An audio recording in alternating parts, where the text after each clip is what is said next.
And most fans, when I say that, we're happy to know that you guys bring an intensity to the job that a fan can be proud of. Can I ask for any specific offense or defense strategy or philosophy that you bring with you generally, or do you look at your personnel and adjust accordingly? I think that's the best part about my background is as a high school coach.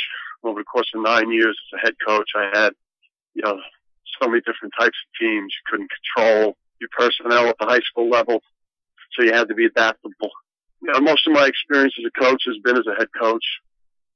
I wasn't a top assistant at a major program, where I learned only one system and one way to play.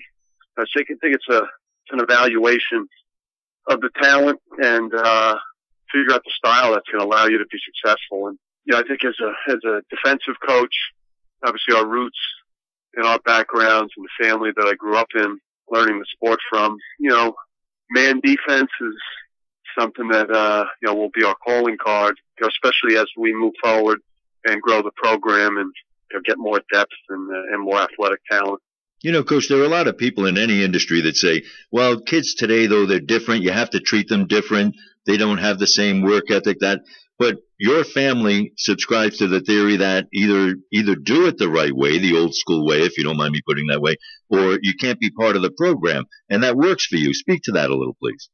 Yeah, what I think that I'm able to develop a relationship and a connection off the court in the personal lives of my players, which allows for me to be able to drive them and push them maybe beyond what they think they're capable of, on that practice floor. And if kids know you care about them, they'll respond to you. If they believe that what they're doing is going to make them better, they'll even respond more. And I think we have a good plan. Our approach to practice is a little bit different to our game approach in terms of coaching style. And it's something that it's taken me a while to construct and develop. Hey, everybody's concerned about the number of players that we had left. Some guys are sticking with the team. Obviously, you went through a lot of delicate situations with Billy and things like that. But now you're pretty set. But how about, and I know you can't say everything, but how about the Virginia Episcopal School kid, the Nigerian? Is there any chance he'll be eligible? Would he need a waiver? He's going through that process right now. He's a young man that is talented physically. He's a real. He brings a lot of qualities that are really needed in the program. A strong physical presence to kind of complement the athleticism and length of the Jordan Hare. And right now, going through that process with the clearinghouse, and he's a kid that's a high character kid who's excelled in the classroom everywhere he's been, and we're real hopeful about his outcome. Hey, Coach, this is a unique situation because I think it's safe to say that the fan base this year is not concerned really about wins. They're more excited about style of coaching, recruiting, the intensity, again, that you guys bring to the program. They want to see the team be competitive. They want to see a focus. But what pressure do you put on yourself and your staff for this coming season right now? I think that every time you step on the court, you want to be proud of what you're presenting, and it's no difference whether I'm in year 5 at St. Benedict's, year 2 at Wagner, or year 1 at University of Rhode Island. I put enormous pressure on myself to do a great job, and for our fan base to see the foundation being laid this year, that's significant.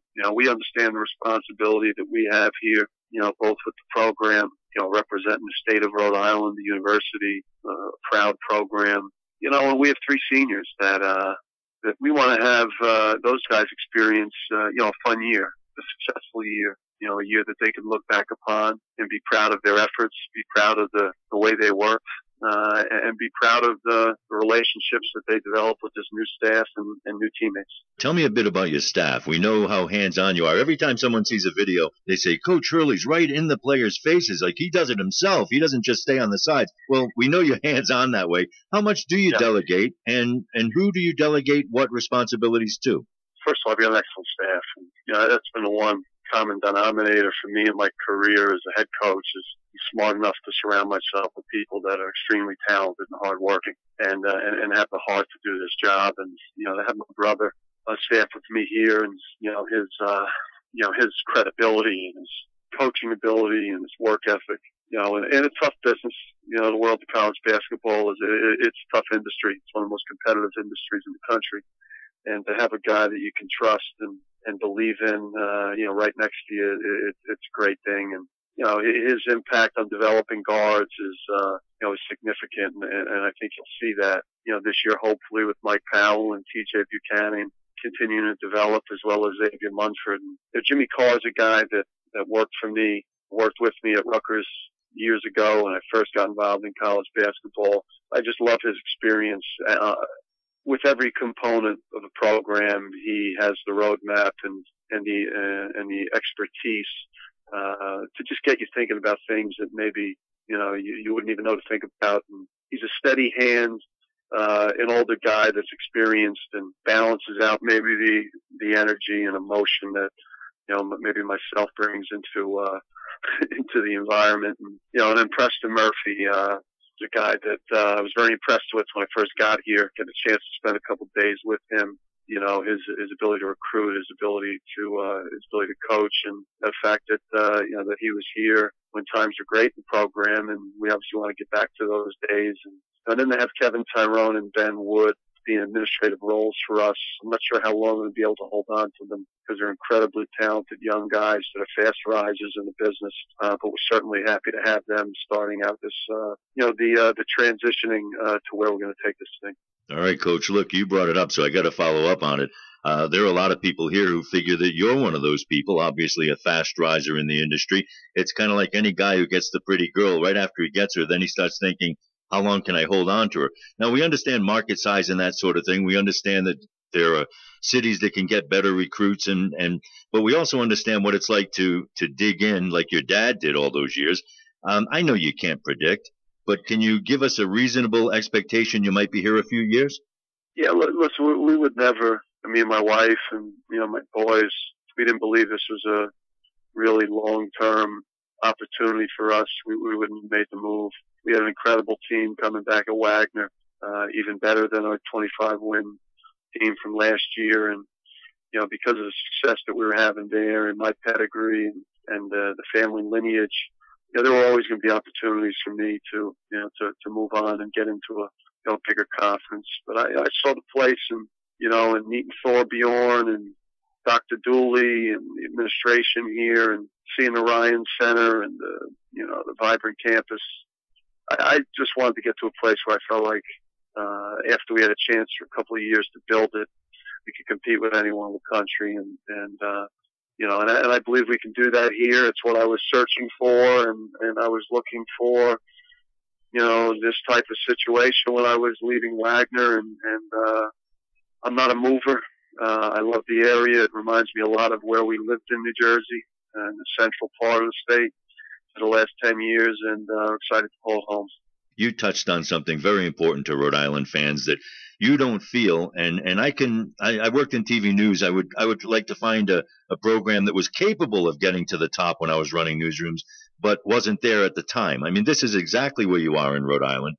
You know it has the history. You know it has the capability. So nothing bothers fans more than to talk to people who say, well, you're only a mid-level team. I mean, it's the smallest state in the country. There's a ceiling for this program. You just should try to be respectable. You clearly don't buy into the ceiling concept.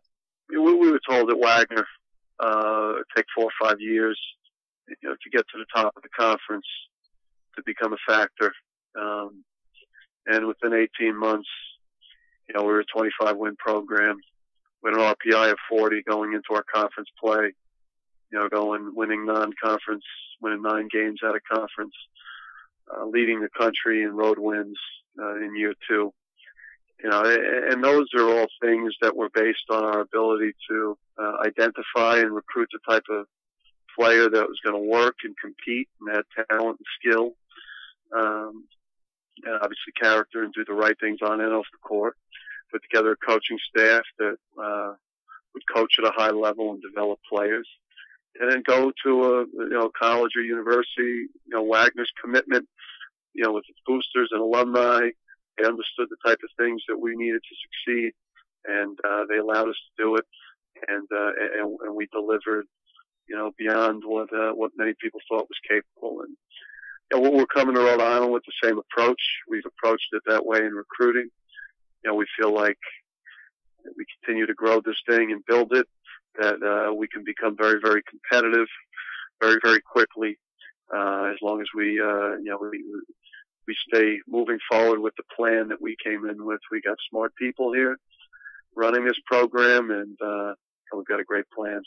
I only take one more minute of your time, but I really respect that you're not dodging questions.